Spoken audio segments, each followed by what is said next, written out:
Well, kia ora, Netball Scoop whānau, and welcome back to the Netball Scoop YouTube channel. I mean, it has been a while since we have done a video together, but this week there's so much news to cover with the World Youth Cup competition, a three-test international series. We have so much to cover. So please welcome Georgia Doyle to come and talk about the South Africa versus New Zealand series. Georgia, what were your thoughts about that series? Yeah, I mean, how good is it, first of all, that netball's back? I think, we were spoilt for choice when we had, the ANZ Premiership, the NSL, and the Super Netball all going at the same time. Then all of a sudden there was nothing. And now we're just about to hit a nice new run of netball content. So very, very excited. And especially knowing that there's a couple of South Africa games going on. Obviously, we've just had the series that's all finished. Do have a little soft spot for South Africa. I'm the first person to admit that if I had to pick a second team, I'd probably, well, not probably, I would definitely be picking them. So not only was it easy to root for them because I like them, but it's also always easy to root against the Kiwis as well. Yeah, no, we're not gonna start off with that.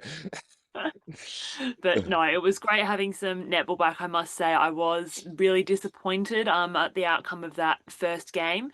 I think it was 26 goals or something in the end, which was Mhm. just I don't think what anyone was expecting. We probably expected that New Zealand would come away with a 3-zip win, but everyone was probably thinking that it would be a little bit closer. So to see the growth from South Africa across this series, I just think was really impressive. They went from 26 goals in the first game to 12 goals in the second game and then only one in the last game. And that final game very much could have gone either way, right up until the last minute. South Africa were leading for the majority of it and then almost had a chance to snatch the win at the end. So I think they'll be really pleased, and as they should be, really pleased with the progression that they made through those tests. We saw lots of growth from some of the players that we haven't necessarily seen a lot of lately. And yeah, I think it'll just set them up really well to then continue building as they head into that Australia series that starts next weekend. Yeah, like watching that first game.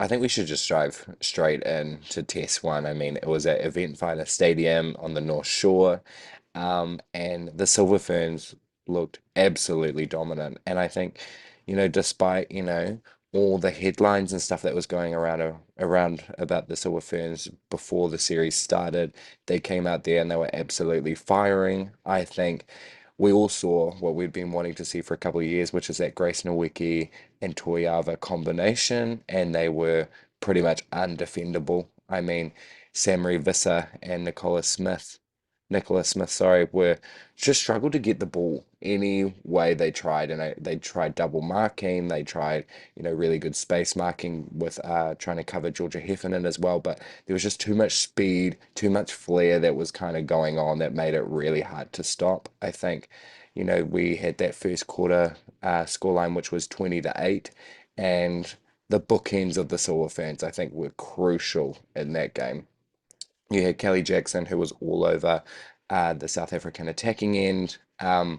She really just got into their head early, and you saw by quarter two they had already completely switched out their shooting combinations to something completely different to try and work something different into that game. And I think those changes definitely did work, as we saw that there was a bit of a stagnation in how dominant their scoreline ended up being. But a 20-8 first quarter, that is very impressive and something to almost say, I don't know what the best way to say this is, but almost like a FU to the headlines and to the public, being like, we can do this despite what's going on, and we're still very, very talented as a core group and united.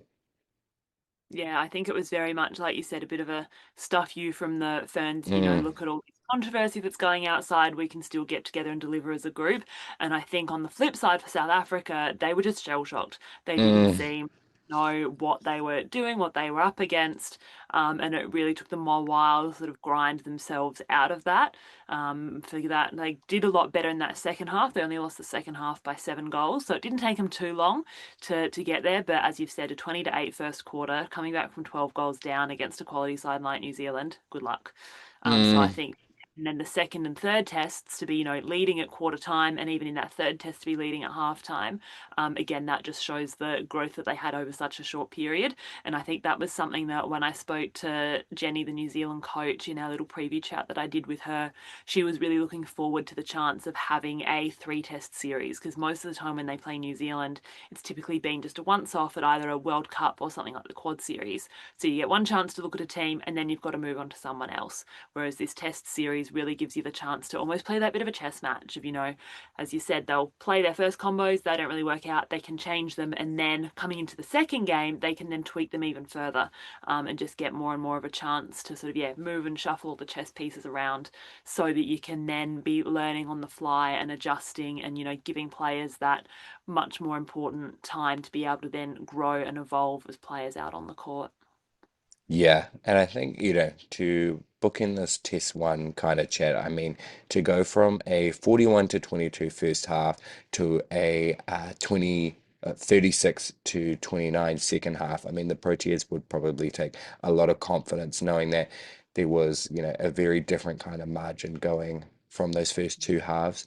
And to me, like it was those changes of Van der Berg and Van Wyk who were just instrumental when they came on. I mean, I think Van der Berg really did a really good job against Jackson. I think she just used her really strong, her movement really well. I think she's a holding shooter. She's 191 centimeters, but I think, providing that little bit of difference in the movement and almost bringing in the goal attack a little bit more into the game, I think was really important for them and providing such a strong connection with Chawene and the outside circle. And I think Van Wyk did a really good job being deceptive. I think, especially when she went into goal defense, I think, she's not the tallest of defender, especially compared to like a Nicola Smith, but she came into that goal defense position and really did a good job of just using her closing speed, using her athleticism to challenge Nweke a little bit better than the other defenders had been at that time. So, yeah, definitely as we headed into test two, that was something that you saw. That they did a really good job at just having those established combinations ready to go. And they were very, very strong in what they wanted to present, as we saw with that first quarter lead, 15 to 14. Um, and I think, the Ferns, they were making silly turnovers. So that's not, they would, and they did that in both first quarters. They definitely, of test two and test three. But I think the Proteas were forcing them into the silly turnovers as well. It wasn't just a New Zealand just being, not making the correct decision. They were being forced into the incorrect decision. So definitely, I really liked that about the second two tests that it was a little bit closer as well. Yeah, I definitely think, just like you said, the Proteas did seem to struggle to win a lot of clean ball throughout all of the tests. But what they Mm, were able to do a lot better in that second and particularly the third was cause just absolute chaos. Particularly that third test, they were really able to disrupt that connection between Toyava and Nweke, which then just gave them so much more opportunity to then win ball, whether it be through causing a held ball or a fumble or a ball going over the baseline. And particularly in that second test, that combination of Visser back at goalkeeper and then Van Wyk at goal defence, I think did really well at that. And yeah, it seemed to lose a bit of flow when Nicola Smith then came on for a period of time. I think it was in the third quarter. mm, She came on and they just seemed to lose that sort of attack and sort of energy, I guess, a little bit. And while Smith is that little bit taller than those other two, probably doesn't have that same level of athleticism, which really is what you need more so against such a creative combination that New Zealand put out there. mm, I think another big difference for the South African team between Test 1 and 2 was the game of Kamokhelo Maseko, who was the goal attack for the majority of the first test and then again at the second test as well. First test, she seemed a little bit nervous to be out there, wasn't really attacking the post, and didn't seem confident in feeding it into her goal shooter either. But I think, particularly in that second test, she came out and had absolute blinder. She was finding Van der Berg with ease. She was connecting really well with her wing attack and goal attack. attack.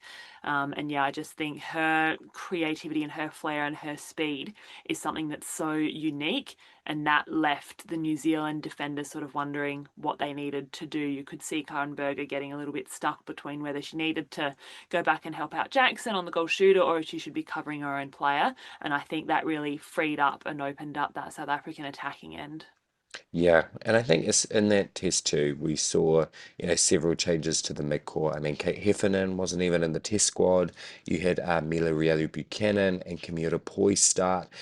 And those two, I think, did struggle being the starting two players in that midcourt and that wing attack and center, especially Mila. I think Mila at that first quarter was just throwing a whole lot of Hail Marys and hoping for the best, and they weren't necessarily controlled. And I think that was a huge turning point that when in the second quarter, she I think she got the advice from Yvette being like, you just need to control the pass into that circle. And once she did that, she was fully on song. I really liked what she did. So that was definitely something that we really do need to see in that Silver Ferns side, I think, and we saw that throughout the test series was just a little bit more control. And I think when Martina Salmon also came on into that goal attack position, I think she was absolutely the best decision to go on to the court at that time in the second quarter. I think Georgia Heffernan in the series was quite stagnant. That might be a bit controversial, but she was almost just about like running very similar lines, and they read it quite early on by test two that they knew exactly what she was going to run or she was not going to go to post. And I think Martina almost gave me a little bit of like a Gretel Tippett kind of vibe where she, was a bit slower in her movement, but she wanted to use the flair of the pass. She wanted to go to post at all times.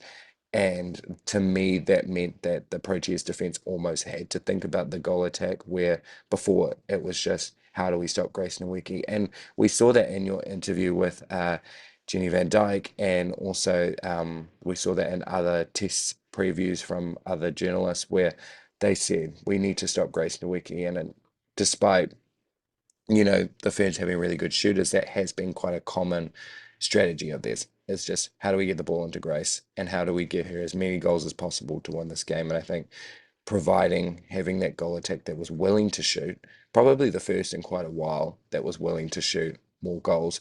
I think that was a really good decision by Yvette to bring her on in a goal attack.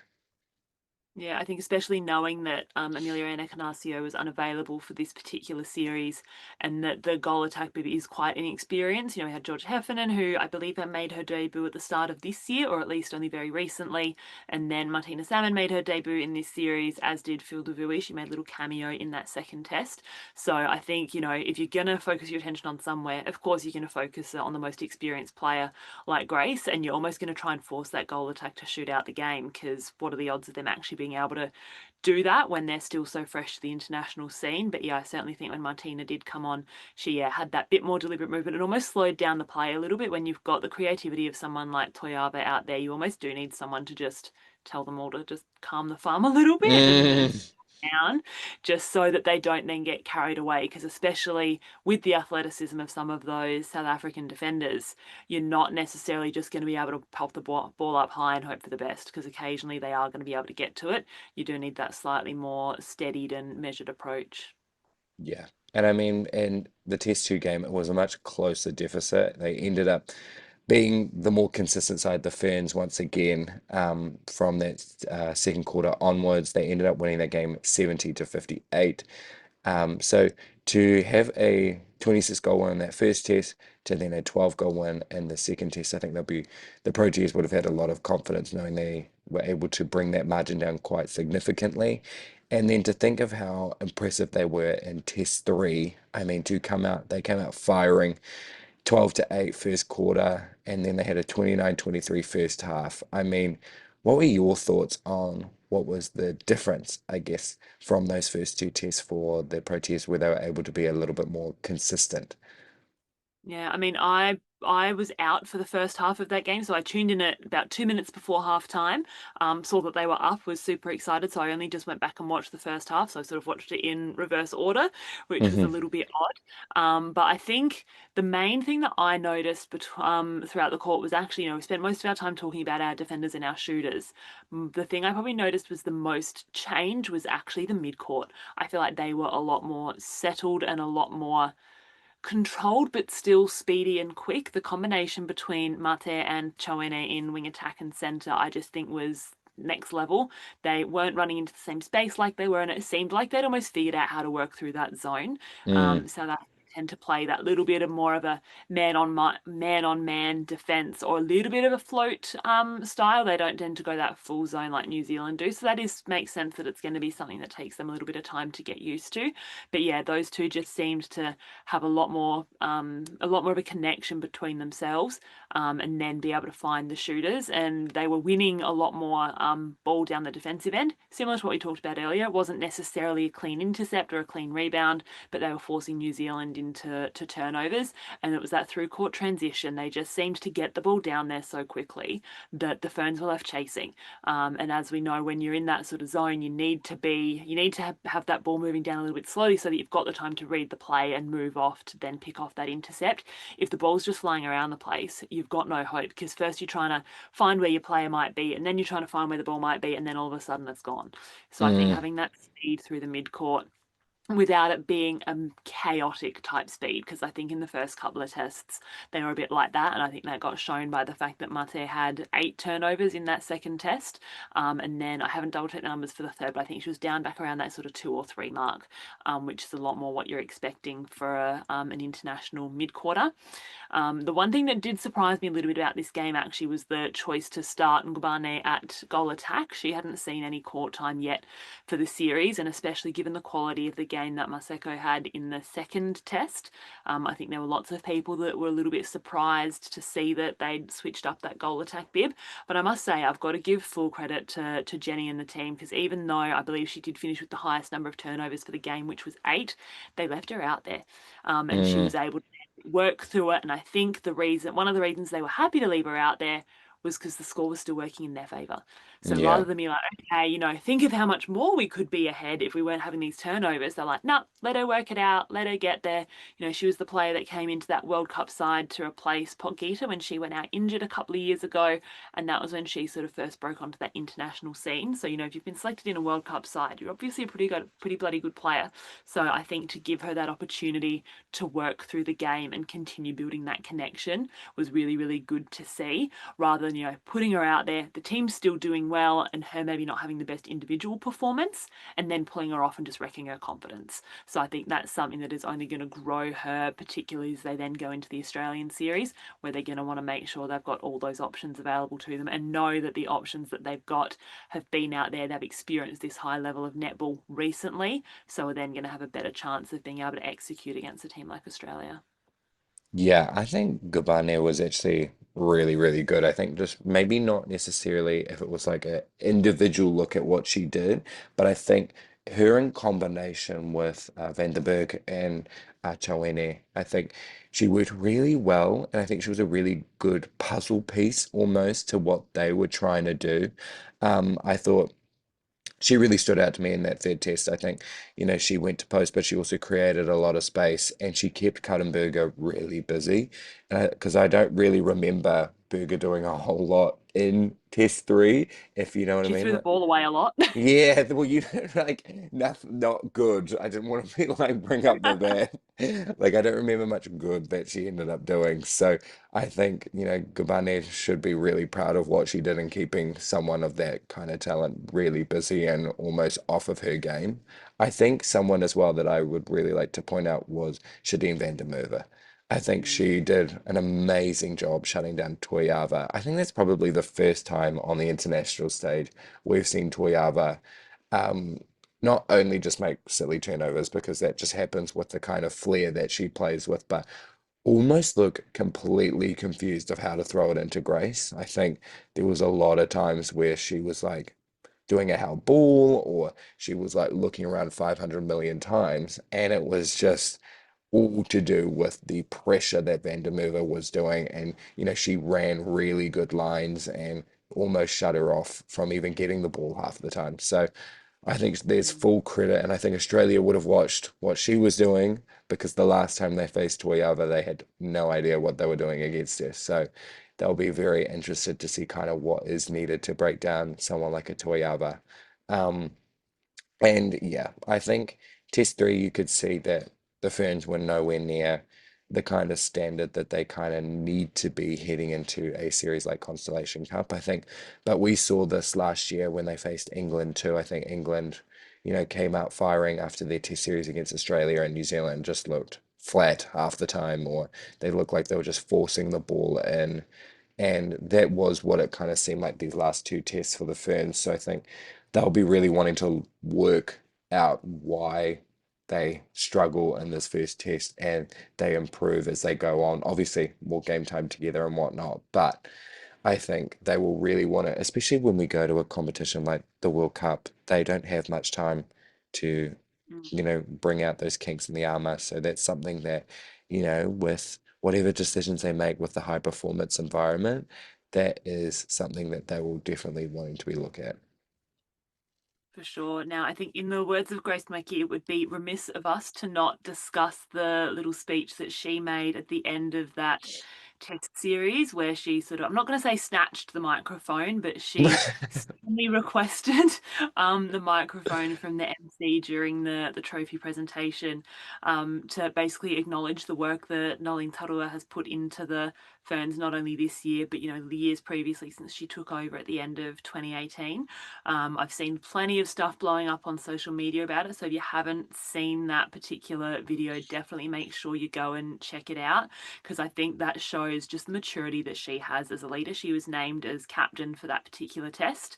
As we know, they did a bit of a rotating captain system between a few of the different players, knowing that they hadn't named a full time captain while they were waiting for that sort of coach arrangement to be sorted out. But yeah, I think the conviction with which she spoke, I think at one point she literally stared straight down the barrel of the camera and said, Knowles, if you're listening, we want you back. And I think that's a pretty firm statement to be making. Obviously, we don't know all of the ins and outs between what's gone on among the players and the coaching group and the interim coaching staff and Netball New Zealand and all that sort of stuff.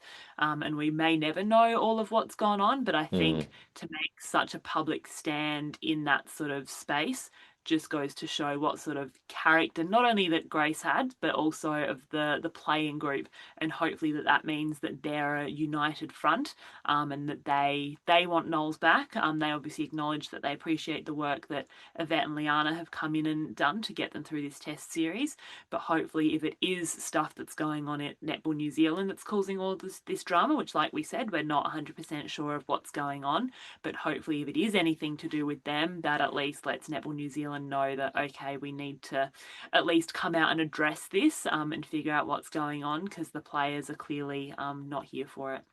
Yeah, I'm really proud of what Grace did, to be honest. I think it's very bold of a player to, be able to, share her opinion in that way.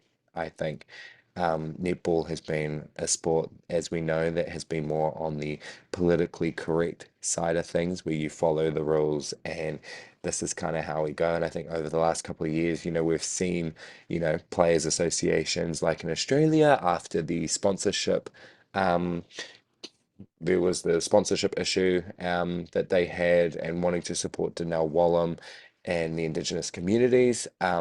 We've seen other examples, around the world also that has seen players speak out about certain issues. And I think, Netball New Zealand has been and the Silver Ferns have been a pretty united group in that kind of regard, where they necessarily haven't had to have that kind of outspokenness. Maybe 2018 Commonwealth Games was probably the only time when Dame Nolene Taurua was brought in, but we never really got the full ins and outs of why everything was going on in the background to create a certain culture. But I think this is the first time where a player from New Zealand has come out and really expressed her opinion, and I think, good on her. Very much good on her. I think you can see the conviction she has about wanting Dame Nolene there. And I think, it kind of almost silences the, speculation, I guess, about kind of what's going on, being able to show that, she's said her message. She's also probably represented a lot of the players' message too, and just saying we want her there. And I think, the netball community can now let it rest and we can see what is going to happen um, between, I think IRNZ said that there was going to be a meeting today or when we film this, which is today. I think it's on Tuesday. So it will be interesting to see kind of if any news is released afterwards about what will happen. I know that Yvette McCall's said that she won't do the Constellation Cup, even if, Dame Noeline goes but isn't allowed to go back because of her commitments with her kura. So that does raise the question that if Dame Noeline doesn't go back and Yvette is still unavailable, what are the options? Mm. So it does, it will be interesting to see kind of what happens, but I think for now we just need to let the process happen. They've obviously come out, played an international series, and they won all three tests. Maybe not as convincing as they would have wanted to, but they still came out there, won three tests, and now they'll be going into the preparation for Constellation Cup. And I think they'll just want to be doing a really good job. I don't think they'll be wanting to concern themselves with all the controversy anymore. And they've proved some of the naysayers wrong, which was, very, very intense for the netball community. So yeah, it's a very interesting time, but I think what will happen will happen. Yeah, I suppose they're probably lucky in the fact that, we've got these three consecutive test series, but the next one coming up is the South Africa Australia one. So at least Gotcha. that buys a little bit more time to sort themselves out. So to wrap up the chat about this particular series, then we're going to do a brief little preview of the Australia South Africa one. Who was your standout player from the New Zealand side for this series? And then what would be your predicted starting lineup for that first Constellation Cup game? I don't believe the squad exactly has been named for No, that. Am I correct? But no. based on the players that we've seen in this one, you'd expect at least the starting players to be there, and then there might be a few of those more sort of impact bench players that might switch up. So who would be your picks here? Best New Zealand player across all three tests, and then Constellation Cup starting seven, test one. Yeah, I think for the Silver Ferns, I think the 14 that they ended up naming for the South Africa series will be the 14 that they name for the Constellation Cup. I think the people they left from the squad of 18, they're still developing players, but also players that don't necessarily gel or fit in quite well with the current pieces. I think, we will see the return of Amelia Walmsley, which will probably remove someone like Phil DeVuey out of the test squad. But that will probably be the only change I would see. Um, I think the starting seven will most likely look, obviously, goal shooter will be Grace Nweke. I think there's no surprise there. Goal attack, I think it depends on if they will go with someone that's a bit more traditionally a goal attack, or do they want to give Walmsley experience? I think they will switch between Amelia Walmsley at goal attack or Martina Salmon in at goal attack. My personal opinion would be to have Martina Salmon there, really develop her game, and if she has a bad game, bring Amelia Walmsley on or Georgia Heffernan on and see kind of how they do in that position. Because realistically, the goal attack position is the position that we do need development in at this point. We've had three that have just made, or four options, including Maya Wilson, but she's more of a goal shooter. But four options that have made themselves unavailable all in one go. So to completely have a new stock of goal attack is pretty crazy for an international side to kind of develop overnight. So I think they'll need to give with all the test series that they have this year, I think they've got like 12 games or 15 games across four different series. So they'll have a lot of time to develop that. I think wing attack will be Toyava until the Australians figure out how to shut her down. And if they do, then I would probably bring in Camille Poi. I think she's quite a consistent person in that wing attack position too. But we'll start off with Toyava. Centre will be Maddie Gordon. Wing defence will be Kate Heffernan, I think. they've been the stalwarts in those positions. And then goal defense goalkeeper will be Cuttenberger and Kelly Jackson. But I think we will see a lot more of Paris Mason in the Constellation Cup than we did in the Taini Jamison personally. Um, and my standout, maybe not because she was the best player. I think she just really stood out to me in that she shot the winning goal of the last game. And I think her presence alone in the goal attack position really almost transformed kind of my perspective on what the goal attack position is needed to do with Grace, which was Martina Salmon. I really enjoyed what she did. Um, and as we talked about, she was filling the void of Ekanasio, played a completely different style of game, and it worked. Like when she came on in that test two, they ended up going from losing the first quarter by one to then winning the second quarter by, I think it was like 4 or 5 goals. So just that one change alone was enough to spark a complete difference. I think she'll just provide something a little bit different for the fans, and I think that will be quite exciting to see that develop. And she's a player of the future for us. So to me, seeing someone come out in their first 3 tests and show their massive potential is something I'm really excited about. But you obviously the regular standouts, Kelly Jackson, Maddie Gordon, Grace Nweke were also incredible as well. Beautiful. So yeah, next up we've got the South Africa Australia series. So off the back of the performances that we've seen over the last, 3 tests against New Zealand, my pick for the South African starting seven. I think it's hard to go past Van der Berg at goal shooter. The game's turned on its head in that first game when they brought her on court, and then I don't think they would have been game enough to take her off court at all in those second 2 games. I think Maseko probably deserves the start at goal attack after her strong performances. And then the mid court is probably where I had the most difficulty picking who to go for, because there was probably the most change up throughout all of these. But I think you've got to go with what they had in that last test, which was Chawene at wing attack, Mate at centre, and then Van der Merwe at wing defence. Mm. But I wouldn't be surprised if we see a bit of a change up in that wing defence with someone like Rafile Nketsa, which we haven't actually talked about at all tonight. But I think she's just got that bit more speed to her, and I believe she's a bit taller as well. So potentially, if the Aussies were to bring on someone like an Alice Teague-Nield, they might need someone like her on in that scenario. And then despite the work that the defensive duo did in that third test when we had Smith and Van Wyk on court, I would probably look at going. I'd still keep Van Wyk on court in the goal defense position, but I would be putting Visser at goalkeeper because she's familiar with the Australians. Can't remember if she would have actually played against Conan or Garben in any of their matches directly, but she at least has that bit more of a familiarity with them. She would have done some of the performance analysis on them. I think especially against those players who aren't quite as tall as someone like Grace, having that bit of extra athleticism that you get from a Fisser over a Smith is probably going to set them up really well to be able to contend against the Aussies.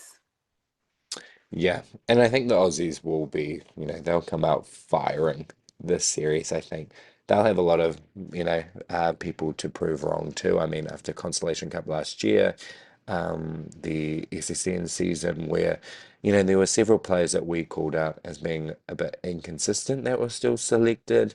Um, and then you've also got, not to harp on about her again, but um, like a Lucy Austin who played virtually no minutes in SSN, and she was still selected to be a part of the South African series. So it'll be really interesting to see kind of what they come out with. I mean, especially what if they did start a Lucy Austin just to see what she could kind of do. You don't know what they're gonna do. I actually don't know what they're gonna do. So I'm very excited to see this series. I think, with the Proteas showing how quickly they can progress.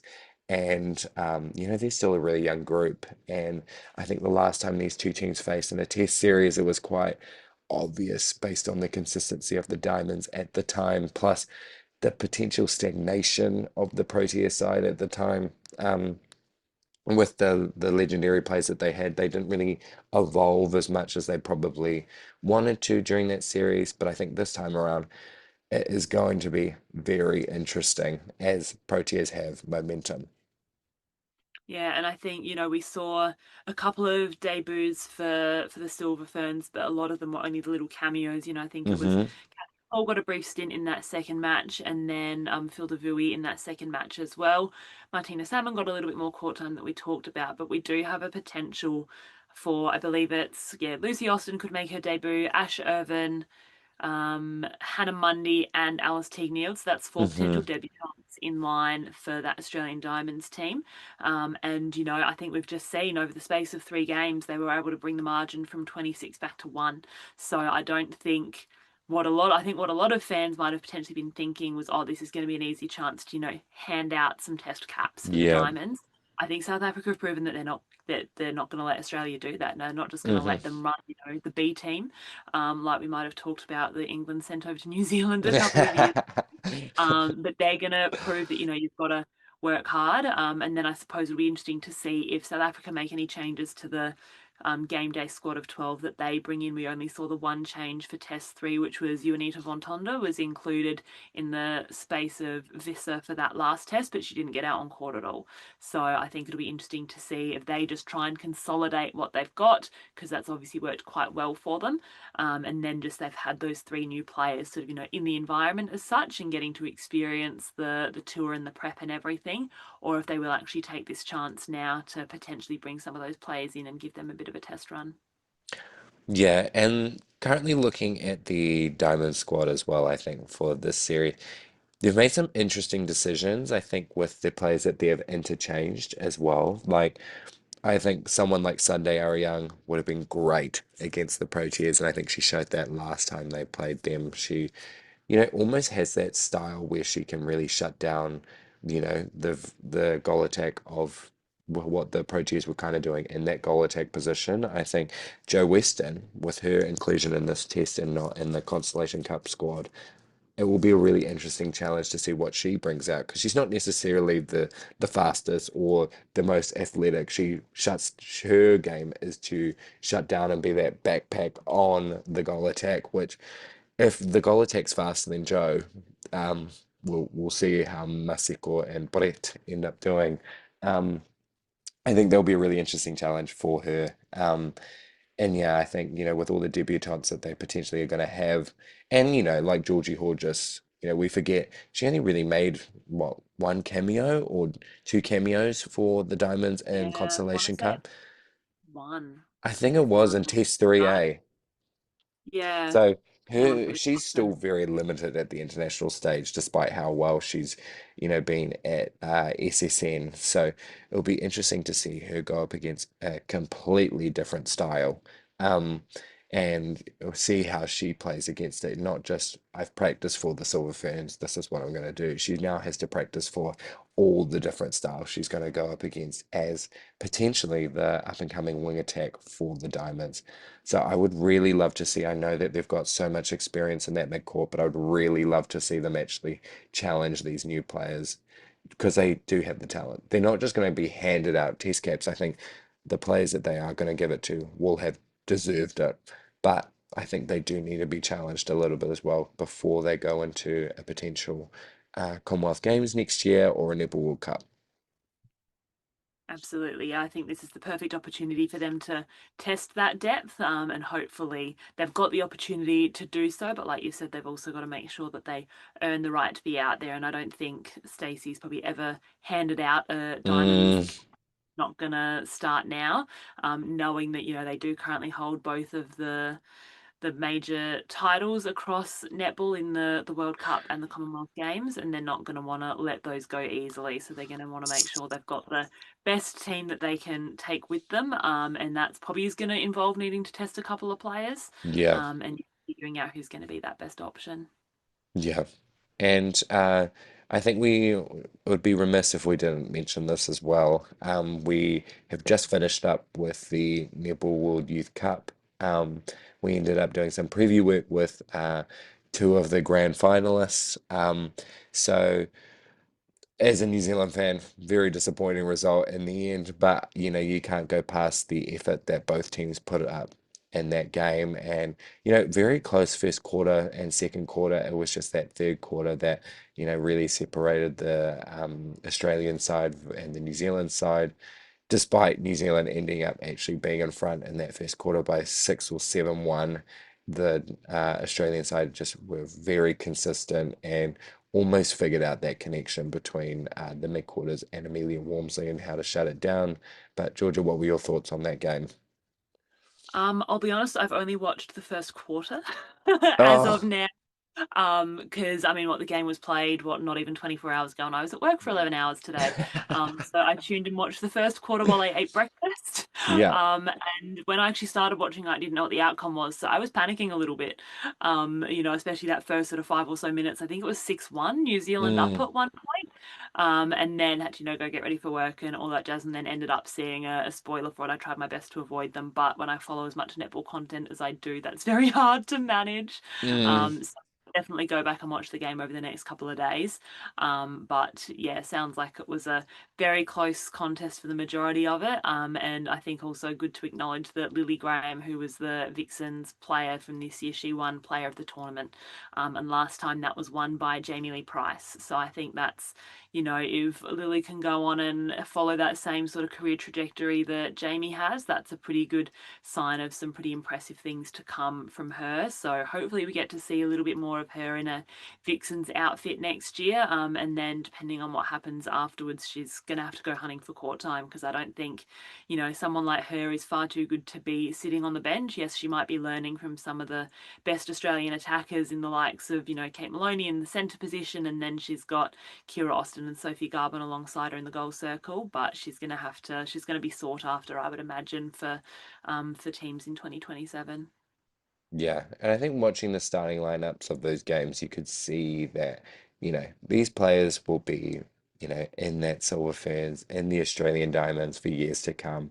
And, with the potential that this might be the last Netball World Youth Cup, we're not 100% confirmed, but I think that's kind of the belief based on the press announcements with the changes to the World Cup structure, being every 2 years, they've had to make some decisions around cutting a few other tournaments, which we believe one of this is this tournament.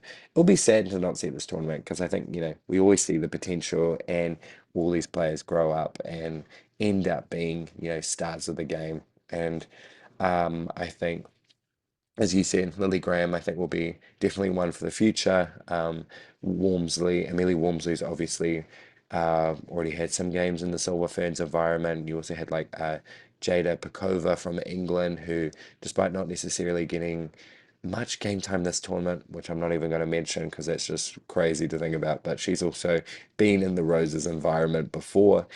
So, they're all beginning their careers at the international level, and it's very exciting to see that, they were all very consistent. They all played really good netball, and, we'll see a lot of these players become amazing, amazing players. And yeah, so much potential there, which is very, very exciting. Absolutely, yeah. It's been great to wrap up all the netball chat of what's been happening across the Taini Jamison series and then the World Youth Cup. And then, as we said, we've got the South Africa Australia series starting this week. First game is on Saturday afternoon at 7:30 Australian Eastern Time, and that one's out in Bendigo. Got 3 tests for that, and then you're probably the biggest event on the netball calendar when it's not a pinnacle event year. The Constellation Cup then starts on I believe it's the 17th of October. I better check the date for that one because I will be at that game, so I better know when it's happening. But we'll be back at the end of the South Africa Australia series with a little wrap, and then another brief little preview for the Constellation Cup, and then a Constellation Cup wrap up as well. So we'd love to hear from you guys who your standout players were from the Taini Jamison series, and then we'll be back to discuss all things netball again in a couple of weeks after the next series is wrapped up.